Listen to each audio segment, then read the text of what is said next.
Hello मित्रों, आज हम बात करेंगे जब नारद को हुआ अहंकार, विष्णु ने रची ऐसी माया कि देवर्षि बन गए बंदर।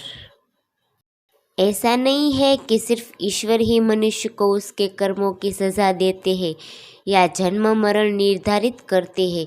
कई बार भगवान को अच्छे कार्य करने पर भी शापित होना पड़ा है।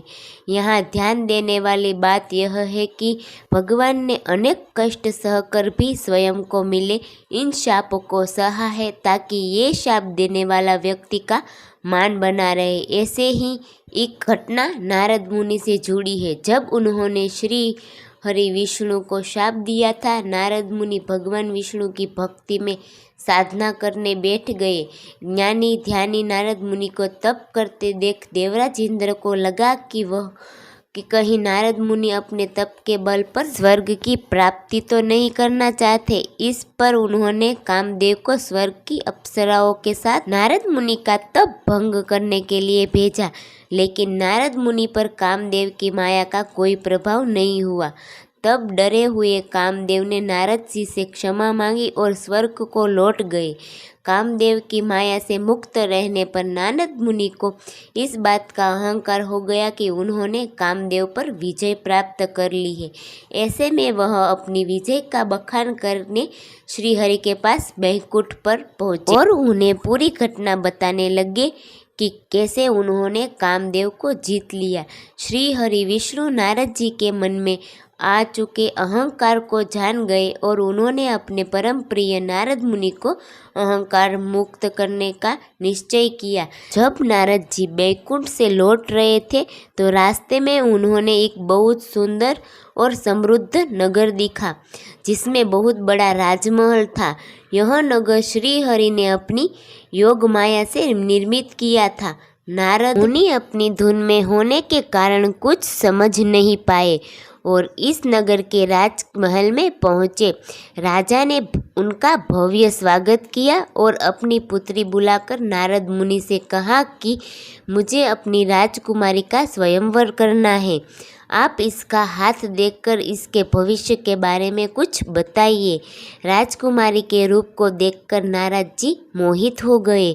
जब नारद जी ने उसका हाथ देखा तो हथेली की रेखाएं देखते ही रह गए। उसकी रेखाओं के अनुसार उसका पति विश्व विजेता रहेगा और समस्त संसार उसके चरणों में नतमस्तक होगा। नारद जी ने यह बात राजा को ना बताकर दूसरी अच्छी बातें कही और वहाँ से चल गए। राजकुमारी का रूप और उसके हाथ की रेखाएं देखकर नारद जी वैराग्य को भूल चुके थे। विवाह की कामना लेकर नारद जी वापस बैकुंठ गए और विष्णु जी से खुद को रूपवान बनाने की विनती की। इस पर श्री हरि ने कहा, मुनिवर, हम वही करेंगे जो आपके हित में होगा। नारद जी ने उनकी बात के मर्म को नहीं समझा और विवाह के विचार में खोए हुए बैकुंठ से लौटकर राजकुमारी के स्वयंवर में उन्हें लग रहा था कि अब तो वह बेहद रूपवान हो गए हैं और राजकुमारी अब उनके ही गले में वरमाला डालेगी। लेकिन राजकुमारी ने एक अन्य राजकुमार के गले में वरमाला डाल दी और नारद मुनि की तरफ देखा तक नहीं। नारद जी को लगा कि श्री हरि ने मुझे रूपवान बनाया, फिर राजकुमारी ने मुझे देखा नहीं। इन विचारों के साथ उन्होंने जल में अपना चेहरा देखा तो आश्चर्यचकित रह गए। उनका चेहरा बंदर के समान था। नारद जी बहुत क्रोधित हुए और क्रोध में भरकर ही बैकुंठ पहुँचे, जहाँ श्री हरि विष्णु के साथ उन्होंने राजकुमारी को भी देखा। इस पर उन्होंने श्री हरि को बहुत भला बुरा कहा और शाप दिया कि आपने बंदर का मुख देखकर मेरा उपवास कराया है। मैं आपको शाप देता हूँ कि आप पृथ्वी पर जन्म लेंगे और उन्हीं बंदरों की सहायता आपको लेनी होगी। आपने मुझे स्त्री वियोग दिया है, आपको भी स्त्री वियोग सहना होगा। श्री हरि विष्णु भगवान नारद जी की बात सुनकर मुस्कुराते रहे।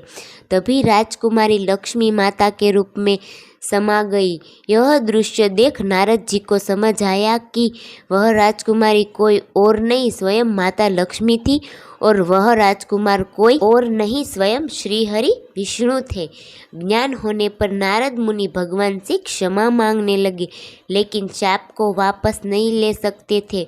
श्री हरि ने भी उनकी वाणी का मान रखा और श्री राम के रूप में अवतार लिया। इसमें उन्हें माता सीता से वियोग भी सहना पड़ा और वानर रूपी रुद्रावतार हनुमान जी ने संकट के समय उनका साथ भी दिया। આવી નવી નવી માહિતી જાણવા માટે અમારી ચેનલને લાઈક કરો ને સબસ્ક્રાઈબ કરો।